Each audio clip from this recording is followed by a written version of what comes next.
nakautang na po sila ng malaki dahil po napakalaki ng unang binayaran nila last July po.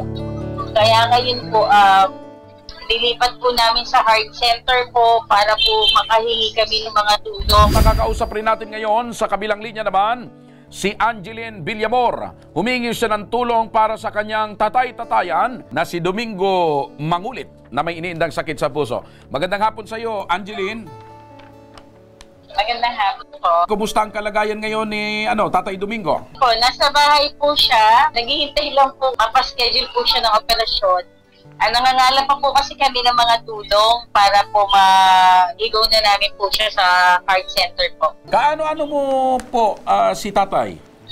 Actually po, family friend po nila ako. Tapos yung catchmate din po kasi pamangkin po nila. Si Tatay Domingo ba may pamilya rin? Meron po.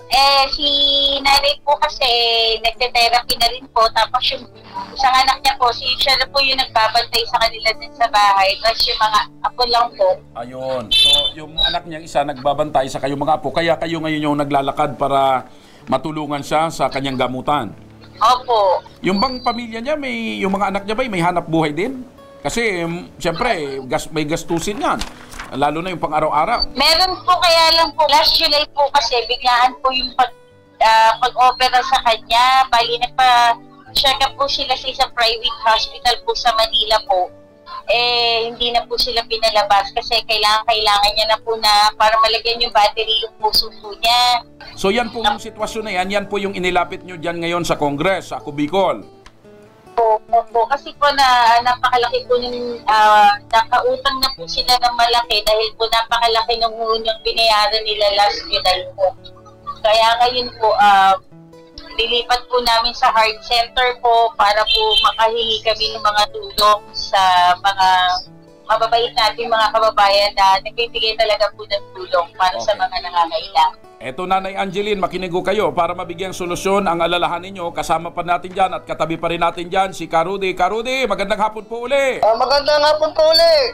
O Karudi, dito naman po tayo. Dito naman sa problemang idinulog ni Angeline, ano po ang proseso naman na gagawin natin dito?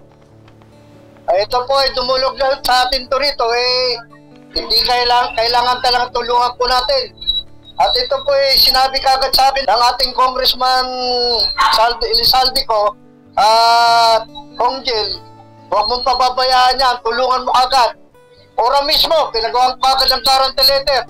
Ngayon, hawak-hawak na yung kanyang guarantee letter. Ayun! Talagang ura mismo. Napakabilis ng pag-aksyon ni Karudi at ng Ako Bicol team dyan sa Kongreso. O Nanay Angeline, hawak nyo na ngayon yung guarantee letter.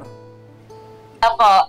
Ano pong masasabi nyo? In behalf po sa family ni Tatay Doming po, nagpapasalamat po kami kay Congressman Elizalde ko, Congressman Ako Bicol Party List po, kay Second Nominee Attorney Raul Angelo Bongalan po. Siyempre po kay Sir Rudy na talagang hindi niya na pinatapos yung sinasabi ko pero pinirmahan niya na po at sobrang thankful po kami din sa resulta na binigay niya po sa amin po. Okay. Sobrang malaking bagay doon. Tapos din sa mga staff po niya, sobrang pong matulungin po, in-accommodate po nila kami. Yun po. Tapos yung pag-asto po ng tulong talagang wait lang po, may papakausap po ako sa inyo para matulungan po kayo ng gusto. Kaya sobrang thankful po kami na binigyan kami ng chance ng Ako Bicol na matulungan po. Okay. So, Karudi, yung video po na Opo, maraming salamat, Karudi. Talagang tunay na ang Ako Bicol ay katulong na kakampi pa. Ibo, basta magdulog kayo sa Ako Bicol Party List. Wala kayo isang sasabihin, tulungan kayo ora mismo. Ayun, okay.